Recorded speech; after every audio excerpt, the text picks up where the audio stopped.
Hi everyone, this is Wayne Rivers at Performance Construction Advisors, where we build better contractors. This week I want to talk about trust. Specifically, authentic trust is greater than transactional trust. Got some definition work to do there, but this came from a blog from my friend Arlen in September of this year, and he made the point, which all of us know, that trust can be really hard to earn and establish, and it's awfully easy to lose. Trust can be very fragile. We've all seen instances of that in our lives and in our businesses. So in a business setting, you think about all the things that are taking place in your construction company. You're growing.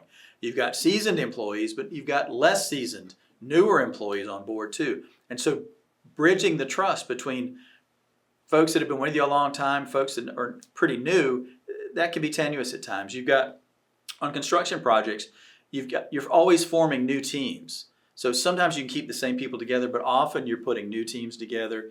All your jobs are unique practically. So, you got unique sites, unique jobs, unique owners, unique architects, unique engineering, unique this, everything's unique. And you've got to reassemble and reassemble and break up teams to make all that work. So a question, what's your default trust setting? Now, what about this is important to you? I can't imagine any industry in which trust is more important than construction, because you're trusting not only your people, but you're trusting all of your trade partners, you're trusting your owners, you're trusting the the regulators that do inspections and things like that. It's an industry absolutely built on trust, and I think that's so important. So Arlen in his article writes about everybody has a trust battery. This was a new concept for me, a trust battery. And everybody starts a relationship with a certain charge. So think about what yours is. Is your trust battery always on at 75% or maybe 25%? Where are you skeptical about people when you meet them?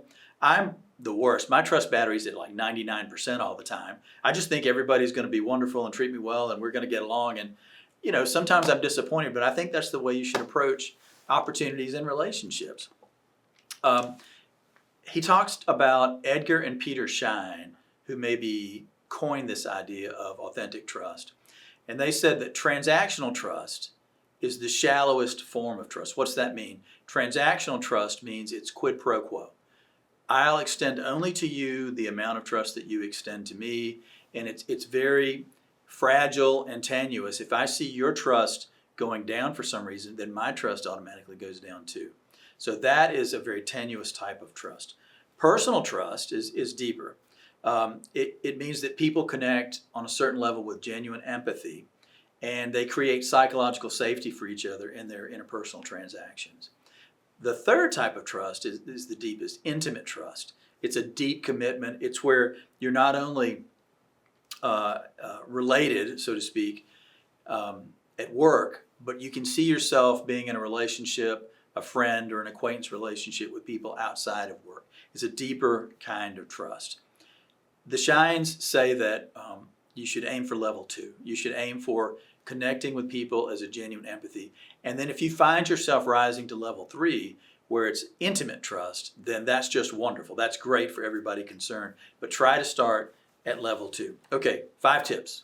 5 tips for getting to authentic trust versus transactional trust. Number 1, reflect on your own trust defaults. Reflect on that battery charge, and it starts with you. If you are unable to trust others, then you're not going to get that reciprocally. It's just not going to happen. Number 2, start with at least 50% full trust battery.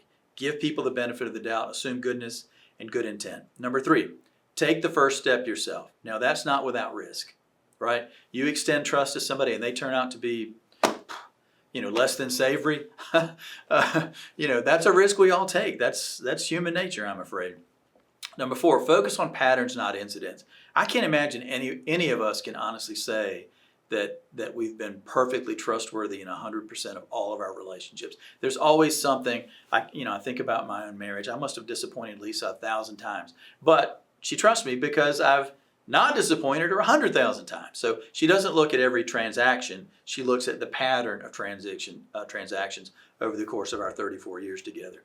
And the 5th thing, treat trusting others as human nature, not risk management, right? If you think about trust simply as risk management, it reduces it to a transactional level, And I can't imagine how you get to genuine empathetic trust with that as your starting point.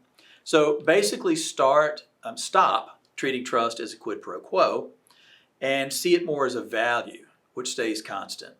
The concept of the trust battery is good, and the concept of value, treating trust as a value, is also great. What do you think? Let me hear from you. wrivers@performanceconstruction.com. This is Wayne Rivers at Performance Construction Advisors, where we build better contractors.